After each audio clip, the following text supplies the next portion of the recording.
Hey guys, I'm Victor and welcome to another episode of Soccer Fan Perspective. Now, I will start as I usually do with the recaps of today's games and then a little preview of the upcoming matches tomorrow. The game ended in a tie. England fielded a younger squad while Costa Rica took advantage of the early qualification and rested some of their key players. I'll say that the England team looked more dynamic and this bodes well for the future. As for Costa Rica, they seemed like a tough team collectively. They all defended, with the exception of maybe Joel Campbell, making this team hard to break down. They also had a great performance by Keylor Navas to seal their spot on the top of the group of champions. Uruguay got the win, but it's a game that will be remembered for the Suarez bite. Focusing on the game first, it was really physical. Both teams had their opportunities, but once Balotelli was subbed off and Marquisio got his red card, the momentum changed. Uruguay was more dangerous up top and deserved the win. Suarez, however, should not play again in this tournament. This is unacceptable for a world-class player, and I hope FIFA looks into this, but who knows, he might get away with it. It is also sad to see great players like Pirlo and Buffon go out so early. It was heartbreak for the Ivory Coast fans as they conceded a penalty late in the game. Greece just had more determination in the long run and took advantage of the out-of-position Cote d'Ivoire team. Cote d'Ivoire had their best shot to make history and get out of the group, and they just came short. As for Greece, credit to them for fighting it out. Many criticized their play when they got the draw in the last game. Well, that 1 point made all the difference.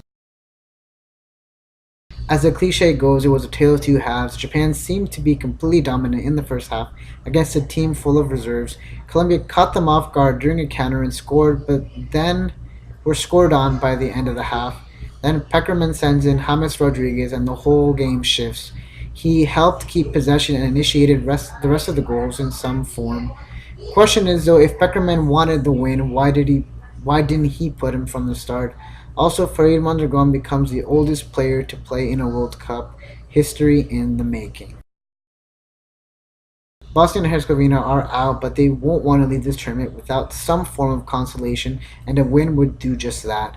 As for Iran, they still have an opportunity to get out of this group, albeit in a tougher position. They will have to be more proactive than they were in their two previous matches, and they'll need to leave everything on the field. I expect an open game and predict a 1-0 win for Bosnia and Herzegovina.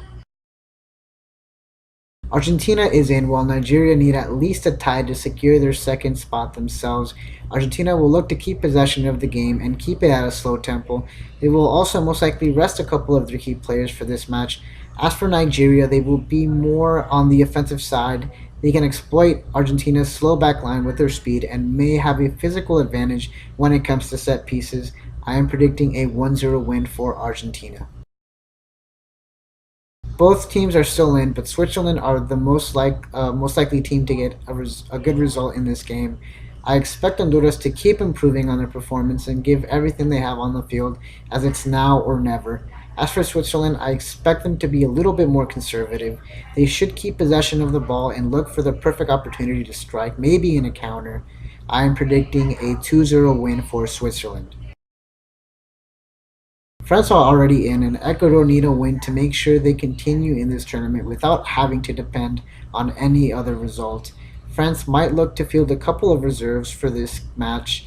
Ecuador will have to go in this game with everything. They will be looking to score first and early to dictate the tempo and have the French on their feet. I predict a 1-1 tie. That's it for this episode. Thank you guys for watching. If you liked this video, then please give it a thumbs up.